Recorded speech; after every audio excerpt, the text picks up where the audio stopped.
1492. A los ojos del tiempo. Es un placer recibir de nuevo en Radio Sefarad a Isidro González. Hola, Isidro. ¿Qué tal estás? Encantada de tenerte aquí y retomar este programa 1492 a los ojos del tiempo, en el que tanto aprendemos. Nos situamos, Isidro, tras la muerte de Franco, en esa época en la que vamos a analizar las relaciones entre España e Israel de ese momento. Bueno, habíamos dejado, creo que el último día, en una situación que se había producido en el Oriente Medio, sobre todo con dos crisis importantes que afectaron no solo a Israel y a España, sino en general a todo el mundo. Uno es la crisis de Suez y otro es la Guerra de los 6 días, que como sabemos la Guerra de los 6 días delimitó en el panorama del Oriente Medio, delimitó una nueva estructura territorial. Por ejemplo, la parte de Jerusalén Jordania quedaría bajo control israelí, los altos del Golán también, y luego el Sinaí, que fue recuperado con un acuerdo me parece que fue de Begin y Sadat. Pero aquí,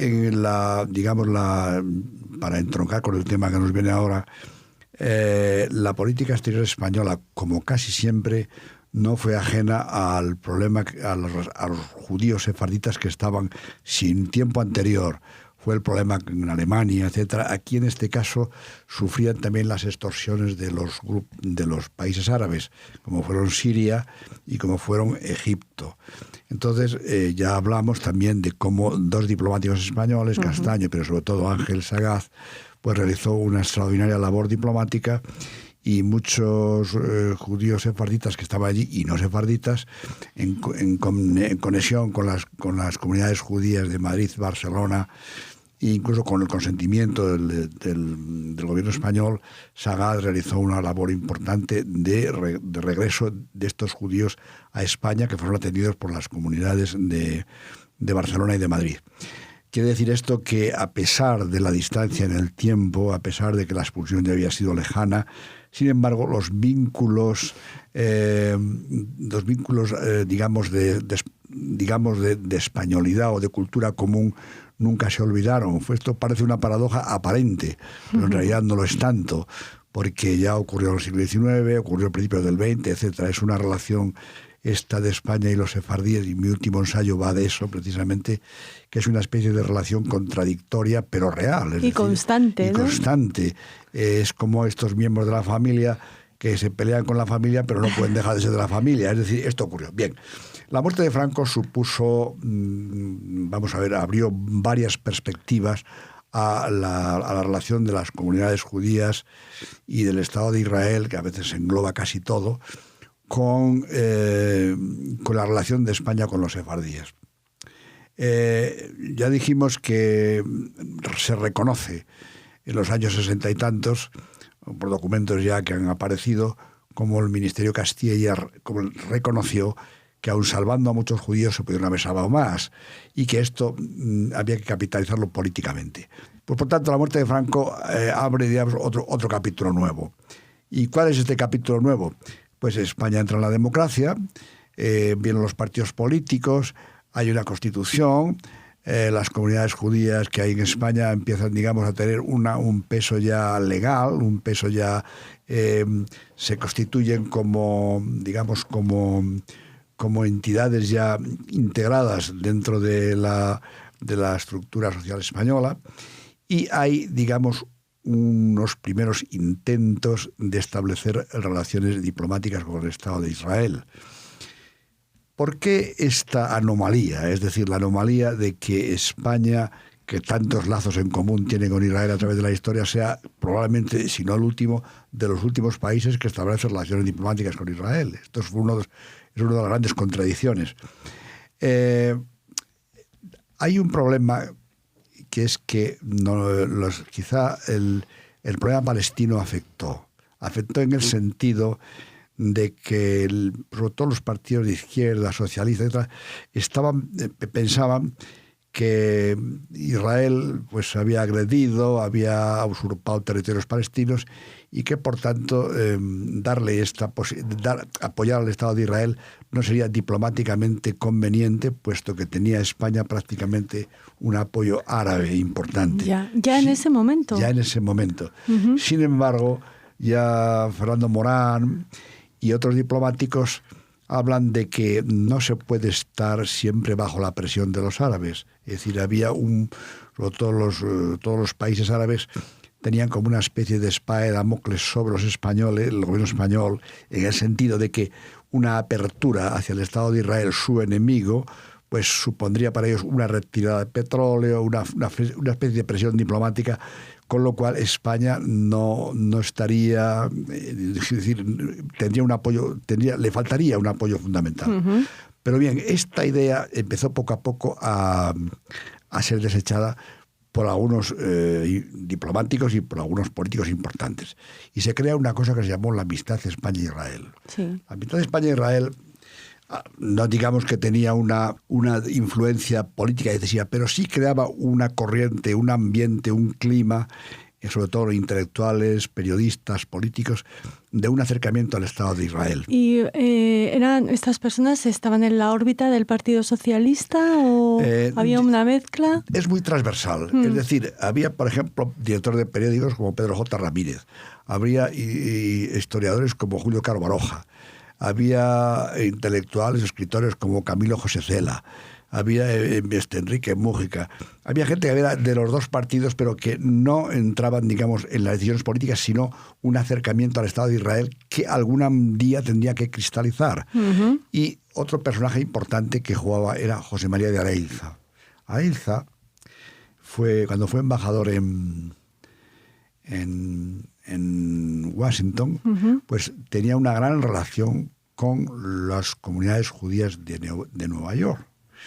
Y ahí se abría un campo y con la Meyer, y tenía una especie de plataforma que él mismo incluso muchas veces habló y escribió sobre la necesidad de establecer unas relaciones diplomáticas con Israel y no estar pendientes tanto de la presión árabe. Uh-huh.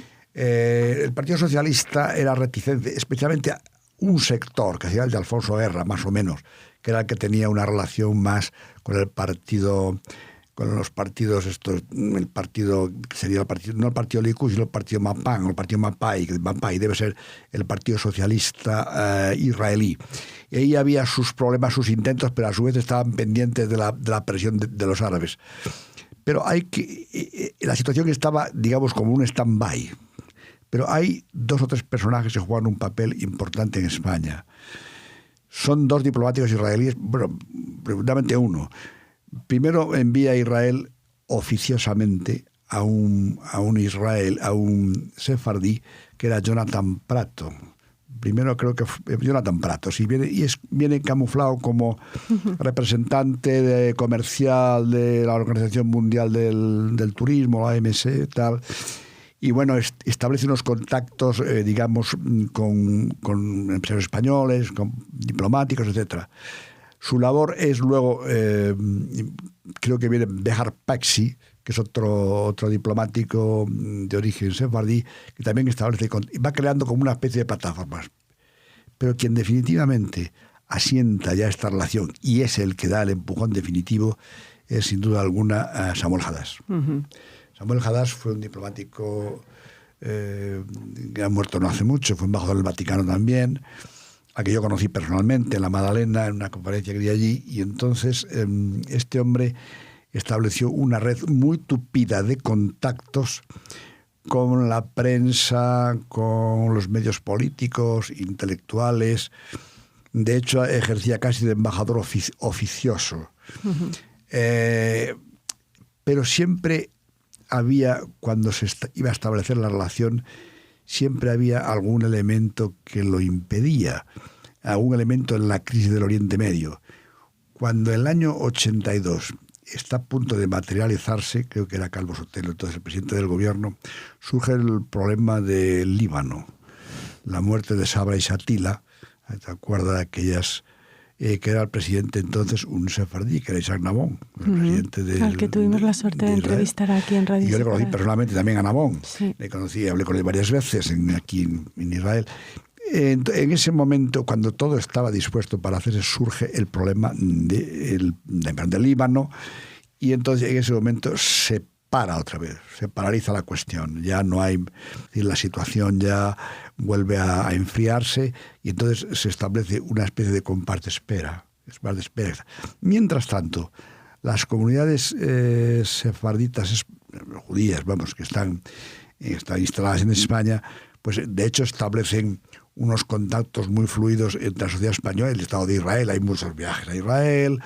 Me parece que el AL ya empieza a establecer unas líneas regulares, con Iberia. Se viaja, los turismos se van abriendo.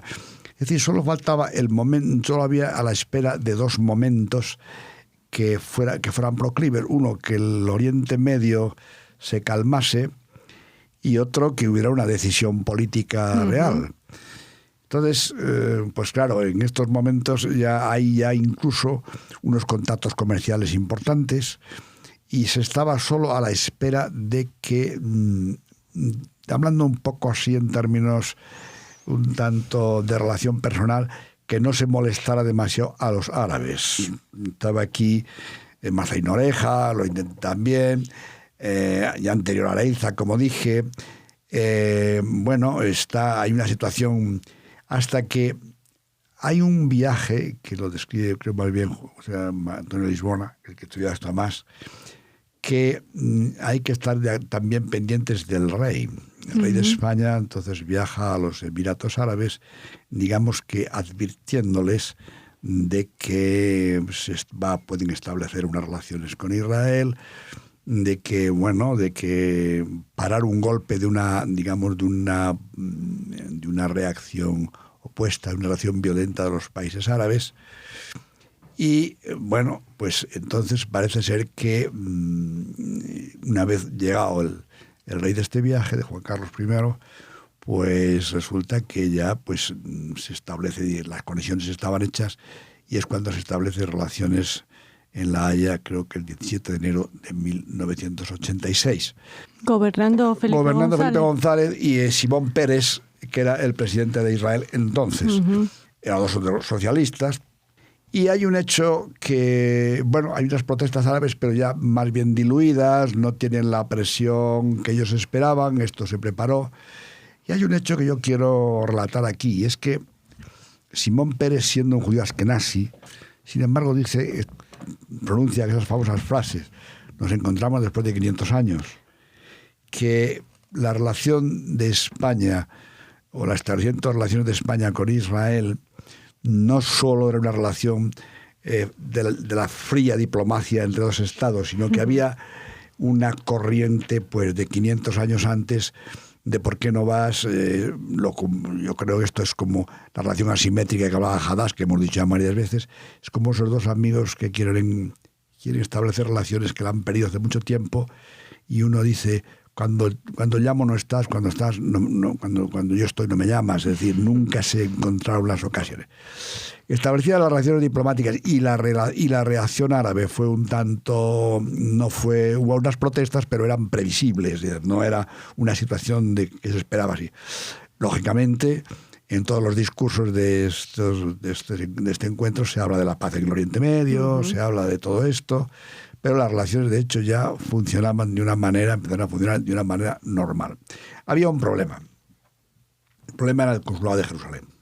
Esto ya algún día hablaremos. Que lo sigue siendo. Que lo sigue siendo, porque era una situación, el consulado de Jerusalén, que esto daría quizá para otro tema. Porque ¿qué era el consulado de Jerusalén? El consulado de Jerusalén, que estuvo vinculado al Imperio Turco durante mucho tiempo, luego después estuvo vinculado al consulado a la embajada de Amán, pero cuando el Estado de Israel adquiere la independencia, resulta que el consulado de España en Jerusalén queda en territorio israelí, y hay un cónsul español, y sin embargo no hay relaciones con España. Esto es una anomalía, es decir, tenemos un representante en un país con el que no tenemos relaciones, pero a su vez ese representante tiene una trayectoria histórica de la protección de los santos lugares, etcétera, con España. ¿Cómo arreglamos esto? Es decir, ¿cómo hacemos funcionar esto bien? Y entonces hubo unos primeros momentos que el consulado español en Jerusalén fue muy tensa, no sabían, pues claro, las relaciones no estaban fluidas, no estaban abiertas, sino que tenían que utilizarse de una manera un tanto solapada, pero tampoco Israel quería que España se marchara de allí, pero España tampoco quería establecer relaciones porque estaban los árabes, y fue una vida muy difícil para los cónsules españoles que estuvieron allí. Y entonces se tenía que establecer lo que llamaban el exequatur. ¿Qué es el exequatur? Que el cónsul, cada vez que tenía que salir del territorio acotado diplomáticamente para él, pues tenía que pedir permiso a un Estado con el que no había relaciones. Era una relación totalmente, pero a su vez España tenía o protegía, incluso económicamente, a muchos edificios religiosos, como era el caso de los, pues no, San Pedro y San Pablo, algunos conventos de Jaffa, y entonces, claro, dependían de España desde 1746, de la bula in supremo de Benedicto XIV en tiempo de Felipe V, que se llamaba la protección del patronato de los santos lugares. Entonces, esto estableció, pero a su vez se pudo utilizar en el buen sentido, es decir, que se establecieron solapadamente unos contactos a través de... Los primeros momentos fueron difíciles, porque ahí no hay que darse cuenta que los primeros gobiernos israelíes procedían de los grupos socialistas europeos, en el caso de Abba Eman o el caso de Mosés Saret, son gente que había luchado contra el nazismo, incluso muchos en las brigadas internacionales españolas, y lógicamente no podían ser unos, podían ser unos seguidores de la política española en el sentido de adherirse a ella. Entonces aquí fue un tema, este es un tema que daría el Consulado de España en Jerusalén para darlo por lo complejo que es. ¿Quieres que lo dejemos aquí y continuamos en ese territorio español, en Jerusalén? Correcto. Fue el consulado. Muy bien, que ese consulado. Pues terminamos así esta primera parte de este programa y les convocamos para la siguiente. Quedamos en Jerusalén, no el año que viene, sino el próximo programa. Gracias. Muchas gracias.